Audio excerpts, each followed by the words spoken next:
అద్భుతంగా నడిపినమే 5 ఏళ్ళు 6 ఏళ్ళు బ్రహ్మాండంగా ప్రతి ఇంటికి నల్లతో నీళ్ళు వచ్చినాయే రాలేదా? మళ్ళీ ఇవాళ ఎందుకు ఆనాడు ఒక బిందె కనిపించిందా? హైదరాబాద్ నగరంలో కానీ బయట ఊళ్ళల్లో కానీ గ్రామాలలో కానీ ఒకరైనా ఒక ట్యాంకర్ కనబడ్డదా? ట్యాంకర్ల బిజినెస్ కనబడ్డదా? ఇవాళ ట్యాంకర్లు కొనుక్కునే దుస్థితి ప్రజలకు ఎందుకు వచ్చింది? బిందెలు బట్టి మోసుకునే పరిస్థితి తెచ్చినటువంటి కారకులు ఎవరు? ఇవాళ ఆ అసమర్థులు ఎవరు? ఇవాళ గవర్నమెంటు ముఖ్యమంత్రి మంత్రులు కాదా? వీళ్ళు సమీక్ష జరిపినరా? కనీసం పట్టింపున్నదా వీళ్ళకు?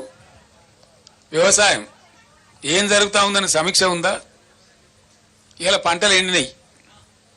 నాకుండే సమాచారం మేరకు 15 లక్షల పైచిలకు ఎకరాల పంటలు ఎండుతా ఉన్నాయి. పంటలు ఎండని జిల్లానే లేదు. పంటలు ఎండనటువంటి జిల్లానే లేదు. ఒక్క నల్లగొండ జిల్లాలోనే సాగర్ ఆయకట్టు మిగతాయి కలుపుకుంటే 3.5 లక్షల నుంచి 4 లక్షల మధ్య పంట ఎండిపోతా ఉంది. అన్ని నియోజకవర్గాలు ఎండుతా ఉన్నాయి. ఆలేరు నియోజకవర్గంలో ఎండుతా ఉంది, భువనగిరిలో ఎండుతా ఉంది, తుంగతుర్తిలో ఒక 25,000 ఎకరాలు. ఈరోజు రైతులు చెప్పినారు, వాళ్ళు చెప్పిన లెక్క నాకు నేను కళ్ళతో చూసిన లెక్క. ప్రతి ఊరికి 200, 300, 400 ఎకరాలు ఎండుతా ఉంది. ఇవాళ సూర్యాపేటలో ఒక 20-24 ఎకరాలు ఎండుతా ఉంది. భయంకరంగా సాగర్ ఆయకట్లో కూడా చాలా తీవ్రంగా ఎండిపోయింది పంట. ఎందుకండి? ఏం కారణం చేత ఎండబెట్టిన మీరు సాగర్ ఆయకట్లో? ఈ రోజు కూడా నాగార్జున సాగర్లో even today when I'm speaking to the press MDDL కంటే అబోవ్గా 7 TMC వాటర్ ఉంది. ఎండిడిఎల్ కింద కూడా మనం వాడుకోగలిగిన మరో 7 TMCల వాటర్ ఉంది. 14-15 TMCల వాటరు ఇప్పుడు కూడా సాగర్లో వాడుకోగలిగే పరిస్థితి ఉంది. ఆనాడు కూడా ఈ బుడముండ KRMB ఉండే. KRMB అంటే ఎవడండి? వాడు మన సూపర్ బాసా? వాడు 2 రాష్ట్రాల మధ్య నీటి పంపిణీకి సమన్వయకర్త గంతే. వాడే మనకు బాస కాదు కదా. వానికి అప్పచెప్పి టోటల్ ప్రాజెక్టును తెలివి తక్కువగా తెలివిహీనంగా ఆ కేంద్ర మంత్రి తీయగపుల్లగా మాట్లాడితే KRMB చేతిలో మొత్తం అధికారాన్ని అప్పచెప్పి ఇలా నాగార్జున సాగర్ కట్ట మీదకి ఎక్కలేనటువంటి దుస్థితిని తీసుకొచ్చిన అసమర్థ ప్రభుత్వం ఎవరండి? ఎప్పుడు మమ్మల్ని కూడా KRMB నిరోధించేది, మేము దటాయించేది వాళ్ళను. మాకంటే ఆంధ్ర ఎక్కువ తీసుకున్నది పోయిన 2-3 సంవత్సరాలలో. మా క్యారీ ఫార్వర్డ్ ఇవ్వాలి, మాకు రైట్ ఉన్నదని చెప్పి వాళ్ళు ఆపిన తూములు లేపి 4 తళ్ళు 3 తళ్ళు ఇచ్చినాం. 8 పంటలు నాగార్జున సాగర్ కింద 1 ఎకరం కూడా ఎండనీయకుండా పండించినాం. దాదాపు 18 పంటలు కొన్ని వర్షతలతోని దాదాపు 8 సంవత్సరాల పాటు ఎండనీయలే, 1 ఎకరం కూడా ఎండనీయలే. ఇవాళ ఎందుకు లక్షల ఎకరాలు ఎండిపోయింది సాగర్ కింద? ఎందుకు అల్లాడుతున్నది రైతాంగం? ఇది బాధ కాదు రైతులది. చిల్లర కాయగూరకుడు మాటలు, పూటకొప్ప PR స్టంట్ పెట్టి అని లంగా ముచ్చలు ప్రచారం చేసి ప్రజలు పట్టరా? రాజకీయాలు చేద్దాం, మత్తుగా చేద్దాం రాజకీయాలు. మేము కూడా చాలా చేసినాం. చాలా మందిని పాత్ర పెట్టినాం, చాలా మందిని ఎత్తినాం, చాలా మందిని ఎక్కినాం, మేము గద్దెలు ఎక్కినాం. 10 సంవత్సరాలు మేము కూడా పరిపాలన చేసినాం. అదంతా పెద్ద గొప్ప విషయం కాదు. అధికారం వస్తూ ఉంటుంది, పోతూ ఉంటుంది. Nothing great about it. కానీ ప్రజలు ఎక్కడ పోవాలా? మొన్న మాజీ ముఖ్యమంత్రి ప్రతిపక్ష నాయకుడు కల్వకుంట్ల చంద్రశేఖరరావు గారు పొలం బాట పట్టినరు, సంతోషం.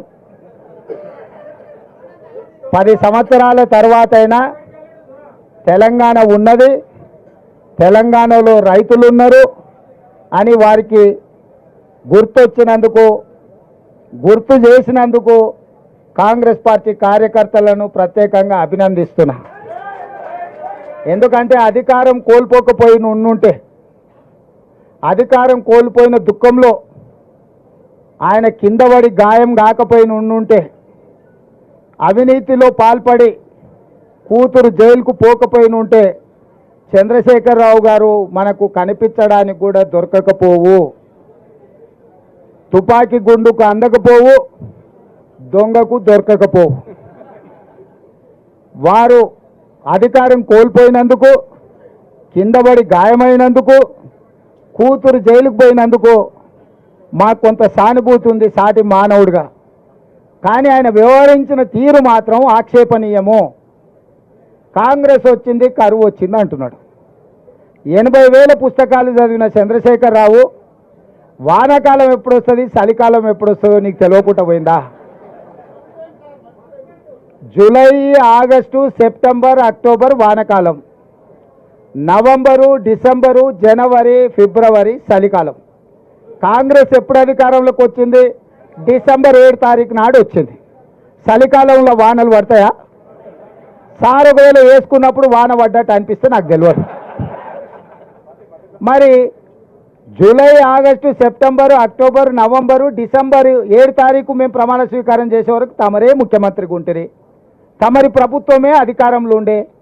మరి తమరి పాపాలకే కదా వరుణదేవుడు భయపడిపోయి వానలు కురవక కరువు వచ్చింది.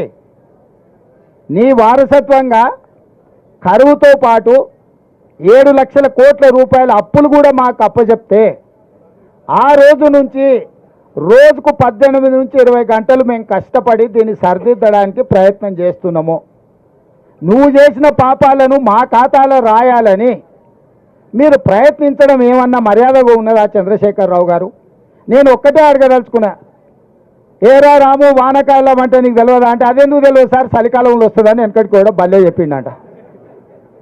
చంద్రశేఖరరావు గారు కూడా గట్లే చలికాలంలో వచ్చి ఇప్పుడు ఎండాకాలంలోకి అడుగు పెడుతున్నాం. మేము వచ్చింది ఎప్పుడు, వానలు రాకపోయేప్పుడు, కరువు మేమెప్పుడు తెస్తుమే? నీవు చేసిన కర్మ మాకు తగులుకున్నది. నువ్వు చేసిన పాపాలు ఎట్లా నీ పిల్లలకు తగులుకొని జైలుకోతురో, ముఖ్యమంత్రిగా ఈ రాష్ట్రానికి చేసిన నువ్వు అన్యాయము ఆ వానకాలంలో వానలు పడకపోవడం వల్ల 23లో వానలు పడకపోవడం వల్ల 24లో కరువు వచ్చింది. మేము వచ్చింది చలికాలంలో, చలికాలం నుంచి ఎండాకాలం పోతున్నాం. నిజంగానే కాంగ్రెస్ వచ్చినాక కరువు వచ్చిందా లేదా అనేది రేపు వచ్చే జూలై నుంచి సెప్టెంబర్ వరకు వానలు పడుతున్నాయా, వానలు పడతలేవా, కాంగ్రెస్ వల్ల ఏమన్నా ప్రకృతి మన మీద పగబట్టిందా లెక్క అప్పుడు తెలుస్తుంది.